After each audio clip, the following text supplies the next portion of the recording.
గజం భూమి 13,500 రూపాయలతో 151 గజాల భూమి 20 లక్షలు మాత్రమే. నమస్తే, వెల్కమ్ టు సుమన్ టీవీ. తెలంగాణలో మళ్ళీ సర్వే చేయబోతుంది రేవంత్ ప్రభుత్వం. డిసెంబర్ 28వ తేదీ నుంచి జనవరి 6వ తేదీ వరకు ఈ సర్వే జరుగుతుంది. కాంగ్రెస్ ప్రభుత్వం హామీ ఇచ్చిన 6 గ్యారెంటీలను 100% అమలు చేయాలంటే ఖచ్చితంగా సర్వే చేసి తీరాలని ప్రభుత్వం ఆలోచిస్తుంది.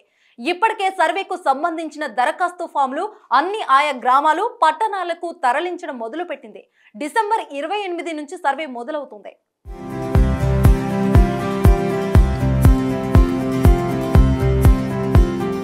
2014లో కూడా కేసీఆర్ సర్కార్ సమగ్ర కుటుంబం సర్వే చేసింది. 2014 ఆగస్టు 19వ తేదీన ఒకే ఒక్క రోజు ఈ సర్వేను పూర్తి చేసింది.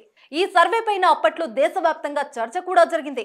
సర్వే తర్వాతే రైతు బంధు వంటి పథకాలను అమల్లోకి తీసుకొచ్చింది. సరిగ్గా ఇదే సర్వేను మళ్లీ చేయాలని భావిస్తుంది రేవంత్ సర్కార్. డిసెంబర్ 28వ తేదీ నుంచి జనవరి 6వ తేదీ వరకు ఈ సర్వేను చేపడతారు.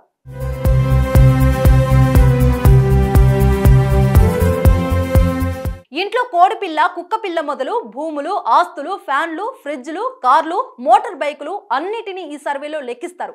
అంతేకాదు గ్రామాల్లో ఎంతమంది నివాసం ఉంటున్నారు, పట్టణాల్లో ఎంతమంది నివాసం ఉంటున్నారన్నది కూడా లెక్కలేస్తారు. గ్రామాల్లో నివాసం ఉండేవారు ఏం పని చేస్తున్నారు, పట్టణాల్లో ఉండేవారు ఏ ఉద్యోగం చేస్తున్నారన్నది కూడా తేలుస్తారు. సర్వే తర్వాతే వాళ్ళు హామీ ఇచ్చిన 6 గ్యారెంటీలను అమలు చేస్తారు. డిసెంబర్ 28 నుంచి జరిగే సర్వే చాలా కీలకమని చెప్తున్నారు అధికారులు. ఈ సర్వేలో రేషన్ కార్డులు, గ్యాస్ కలెక్షన్లు, బ్యాంకు అకౌంట్లు, బ్యాంకులో లోన్లు, అప్పులు, ఆస్తుల వివరాలు తీసుకోవటం వల్ల ప్రభుత్వ పథకాలు ఎవరికి ఇవ్వాలి, ఎందుకు ఇవ్వాలి అనే లెక్క తేలనుందని చెప్తున్నారు.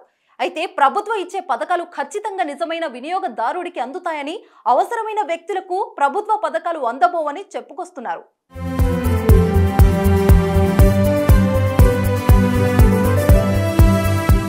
రైతు బంధుకు బదులు రైతు భరోసాను తీసుకొచ్చిన రేవంత్ సర్కార్ ఎకరానికి 15,000 ఇస్తామని హామీ ఇచ్చింది.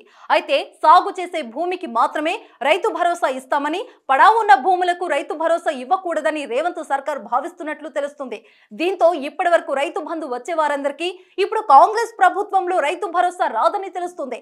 అయితే ఈ సర్వే ద్వారా రైతు భరోసా ఎవరెవరికి ఇవ్వాలి, ఒక్కో గ్రామంలో సాగు చేస్తున్న భూమి ఏ స్థాయిలో ఉంది అన్నది కూడా ఈ సర్వే ద్వారా తేలిపోనుంది.